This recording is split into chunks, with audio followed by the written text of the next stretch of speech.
국군의 날 군사 퍼레이드에서 인류 역사상 가장 크고 무시무시한 미사일 하나가 공개되며 북한은 물론이고 중국 공산당과 미국까지도 바짝 긴장하게 만드는 사건이 하나 벌어졌습니다.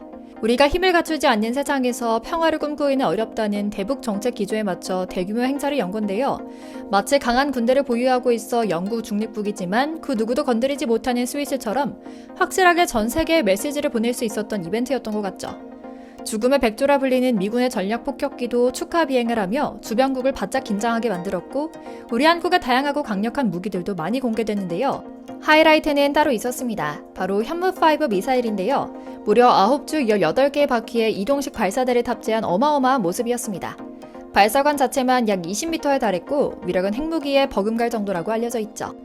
그래서인지 중국 공산당들과 북한은 난리부르스를 추기 시작합니다. 성명을 내고 한국을 맹비난하고 있는 건데요. 의뢰하는 비난이겠거니 했던 우리가 잘 알지 못했던 비밀이 하나 있었습니다.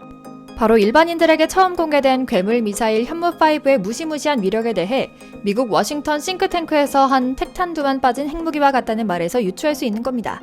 단순히 크기 측면이 아니라 기술적인 완성도 측면에서 핵무기와 다르지 않으며 전지구 어디든 쏘아 올릴 수 있는 ICBM과 똑같다는 겁니다. 그래서 조금 더 살펴보니 여기엔 우리 한국인들의 자유와 국토 수호라는 집념과 좋은 머리 모두가 어우러져 있었습니다. 실제로 탄두 하나의 중량이 무려 8톤에 달하며 소련을 포함해 전 세계에서 가장 무거운 수준의 탄두를 가졌는데도 북한은 물론이고 중국 해안 지역까지 초토화할 수 있는 억제력이 있다고 평가받고 있는 최신의 무기를 만들어낸 셈이고요. 정말로 우리 한국도 핵무장까지 단 한 걸음만 남겨두고 있다고 봐도 과언이 아닐 것 같은데요. 이번에 공개된 현무5를 통해 우리 한국은 이미 핵탄두 개발 시작 휘스를 불면 한두 달 안에 개발 완료를 마치고 전 세계 어디든 정밀 타격할 수 있는 미사일 기술까지 완벽하게 갖춰준 상태라는 것이 확실해졌죠. 그래서 오늘은 대한민국 핵무장 관련한 재미난 비화 몇 가지를 소개해드리려고 합니다. 꼼꼼히 보시고 나면 역시나 똑똑하고 준비성 철저한 한민족이라는 생각에 가슴 벅차실 겁니다. 먼저 잠시 저희 광화문 브리핑 채널 구독 설정도 부탁드리고요. 우리는 이상하리만큼 우리 독자적인 기술만으로 위성을 쏘아 올리려는 열망이 강했습니다. 그래서 시행착오도 많이 겪을 수밖에 없었죠. 실제로 누리호 1차 발사 때는 출력 부족으로 실패 후 호주공해에 추락하는 일도 있었는데요. 위성 모사체는 보통 공중에서 불타 사라지는데 그 단계까지 가지도 못하고 바다에 빠지는 일이었죠. 당시 많은 언론들은 조롱에 가까운 비판을 하기도 했고요. 하지만 중국을 포함한 우리 우방국들은 고개를 갸우뚱합니다. 첫 시도에 대륙을 넘나들 정도로 멀리 나라가 떨어질 정도의 기술력을 단번에 가졌다는 사실이 경압스럽다고 말이죠. 그리고 몇 년 뒤 우여곡절 끝에 누리호 2차 발사는 대성공을 거둡니다. 그런데 이게 그냥 위성 하나만 날린 것이 아니었습니다. 우주 공간에서 큐브 위성을 분리 사출하는 기술까지 선보인 겁니다. 한 번에 4개 위성을 쏘아 올린 셈인데요. 이게 아다르고 어다르다고 하지만 사실 군사 대국들 사이에서도 쉽사리 시도하지 못했던 다탄두 미사일의 원천 기술이 있어야만 가능한 일이라 해서 전 세계는 진심으로 경악에 빠집니다. 하지만 우리 정부와 연구진들은 순수 과학 목적의 미니 위성일 뿐이다라며 선을 긋습니다. 그런데 이게 다가 아니었습니다. 최근에는 우리별 1호의 귀환 계획, 즉 대기권에 재진입하는 기술을 개발하고 있다는 발표까지 나오는데요. 이에 KBS 아나운서는 기술진에게 우리도 ICBM 기술을 보유하는 거예요? 라는 순수한 질문을 하기도 하죠. 당연히 기술자는 그렇게 말하면 안 되고 과학적인 목적에서 개발을 하는 거예요 라며 잡아댔고요. 여러분도 이제 이 이야기가 어떻게 흘러가는지 감이 오시죠?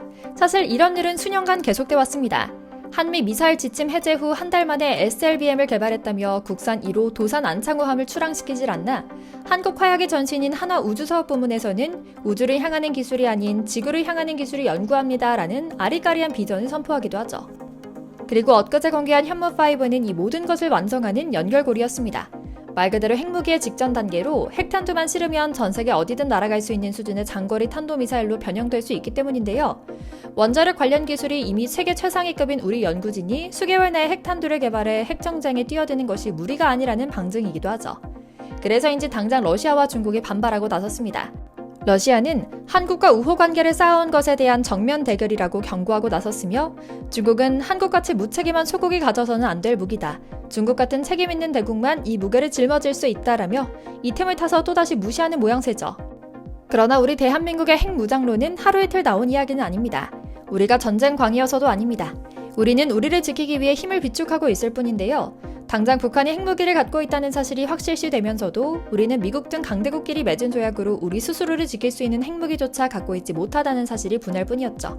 물론 한국에도 경북 외관 미사일 기지에 수십 년 전까지만 해도 전략 핵탄두가 배치돼 있었다고 합니다.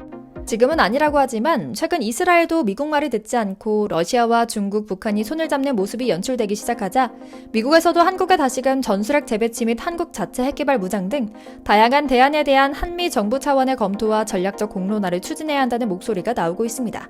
실제로 미국 의회에서는 한반도에 전술핵을 재배치하고 핵공유 협정을 재조정해야 한다는 목소리가 커지고 있는데요. 실제로 공화당 간사인 한 중진 의원은 1991년 철수한 주한미군 전술핵을 한반도에 재배치하고 더 나아가 한국의 자체적인 핵개발 능력 현실도 인정해야 한다고 말합니다. 그리고 이런 제안은 2025년 국방정책과 예산 규모를 정하기 위해 통과시키는 NDAA의 일을 반영할 것이라는 구체적인 계획도 전하는데요. 특히 북한, 중국, 러시아의 핵탄두 보유수가 빠르게 늘어나고 있는 만큼 우리나라도 핵무장 잠재력을 확보해야 한다는 주장도 커지고 있다고 합니다. 하지만 미국에서는 조금 더 현실적인 방안도 내놓습니다. 한국은 이미 사실상의 핵무기 자체 개발 준비를 마친 상태다. 한국인들은 뛰어난 기술 개발로 이미 유사 기술을 개발해 갖추고 있다라고 말하며 독자 개발을 승인할 준비를 해야 함을 역설하기도 하는데요.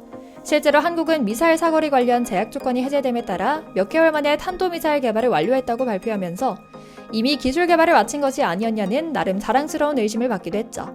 실제로 한국은 최근 몇 년간 세계 정복이라도 할 것처럼 군사력을 강화하는데 나몰래 집중해왔습니다. 중국에서는 특히 한국이 대체 어디까지 군사력을 강화할 것인가 우려하는 차원의 뉴스를 내기도 했습니다.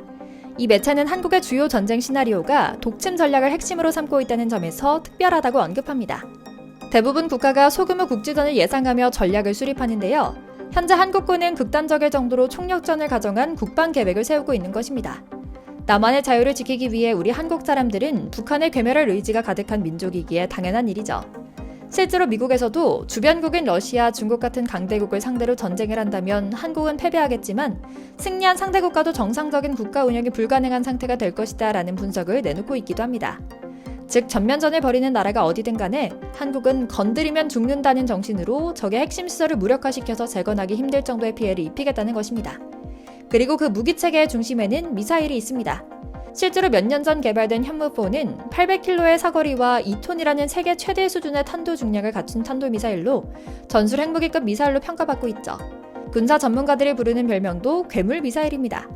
흥미롭게도 현무4와 현무5는 스타워즈에 나온 신의 지팡이라는 우주무기에서 아이디어를 얻었다고 합니다. 이번에 이스라엘에 의해 폭사한 헤즈볼라 수장이 숨어있던 벙커 깊이는 약 18m가 넘었지만 벙커버스터 수십 발의 공중투하 폭탄으로 초토화됐는데요. 현무4는 최초 한국판, 즉 K 벙커버스터로 개발되기 시작했습니다. 현무5는 이를 개량해 더욱 적은 수로 더욱 큰 힘을 낼 수 있게 개량한 버전이었고요. 그런데 더욱 놀라운 것은 개발 속도입니다. 2017년에 한미 미사일 지침이 개정됨에 따라 미사일 탄두 중량 제한이 해제되면서 현무4 개발을 시작했는데요. 불과 몇 개월 만에 시제품을 시험하더니 3년 만에 양산에 성공해 전선에 배치합니다. 그리고 또 3년이 지난 지금 현무5를 전 세계에 공개한 것이죠. 당연히 워싱턴 정치권발 브리핑은 의심하고 있습니다. 이미 뒤에서 몰래 개발을 맞춰둔 것이라는 건데요. 화전 양면술로 앞과 뒤가 다른 북한이나 중국을 상대하기 위해서 우리도 우리 힘을 갖추는 데 힘쓰고 있는 것 같아 다행이라는 생각이 들 뿐입니다. 우리는 언제든 기회가 되면 적을 타격하고 우리를 지켜낼 힘이 있는 자랑스러운 나라입니다. 문화 강국이면서 힘까지 센 엄친아 같은 나라죠. 그 누구라도 감히 건드릴 수 없는 나라로 자리 잡아가는데 자부심 품으며 오늘 영상 마치겠습니다. 저희 광화문 브리핑 구독, 좋아요도 부탁드리고요. 오늘도 시청해주셔서 감사합니다.